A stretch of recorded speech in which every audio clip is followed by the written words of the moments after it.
The first question I really have is who is Wanlov the Kubulor? I dey greet you all worldwide.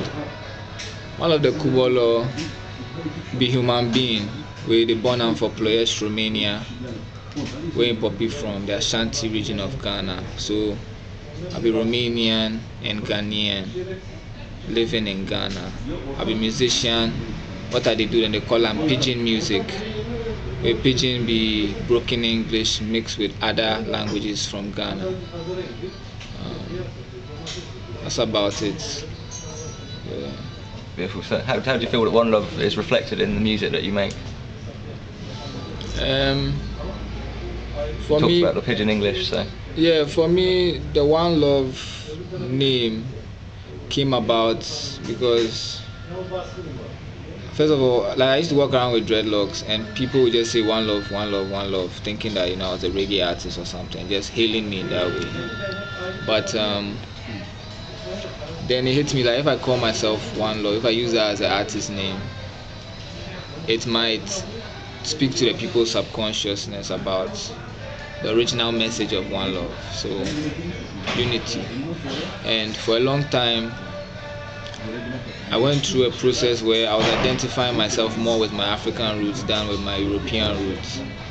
So I would listen more to Talib Kweli and to Dead Press and X-Clan, and I won't be listening to Bjork or Taraf the Haiduks or other European music, because racism and oppression and the things I was noticing in America were making me angry and making me identify only with the people that were being oppressed. But then as I grew and as I was observing more, I realized that the people being oppressed are really the people that are poor, that don't really have. So it was beyond the color of the skin, and I couldn't really embrace myself as a full human being until I also embraced my European side.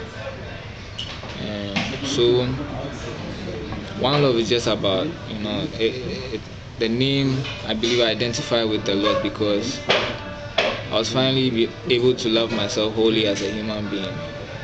I started to appreciate both sides equally. You talked about the sort of stereotypes that you've encountered, and do you feel the music is a way to sort of, you can proactively counter those stereotypes? Is that your way of handling that? Or? Stereotypes. I mean, for me, when I started encountering stereotypes when I started encountering stereotypes in Ghana. Like just being a light-skinned person, people assumed maybe you had money. You went from around, you couldn't speak the languages of the people, and it made me start feeling like an outcast. When I got to the States, I was doing school over there. Over there I was black. In Ghana they were calling me white, or something close to white. And in the States, once you are not like white, they call you black. So over there too, you're just walking down the street and some police will come and surround you and say, oh, well, they're sorry, they thought you were somebody they were looking for. And just kind of a generalized view on people. So I've encountered different types, and when I was in Romania, they would think that maybe I'm from the States, I know Snoop Dogg because I'm black, those kind of just things that. But I learned how to transcend those kind of vibes. So stereotypes right now that we just put our CDs inside. So I've seen recently as well you call yourself a global citizen. Is this and what does that mean to you? Funnily, the global citizen, I'm not going to take credit for that term. I was interviewed on the BBC, and I think I forgot his name, but the guy who was interviewing me came up with that line. Either him or a guy who wrote an article about it. But My first album, Green Card, is more of a Ghanaian West African sample based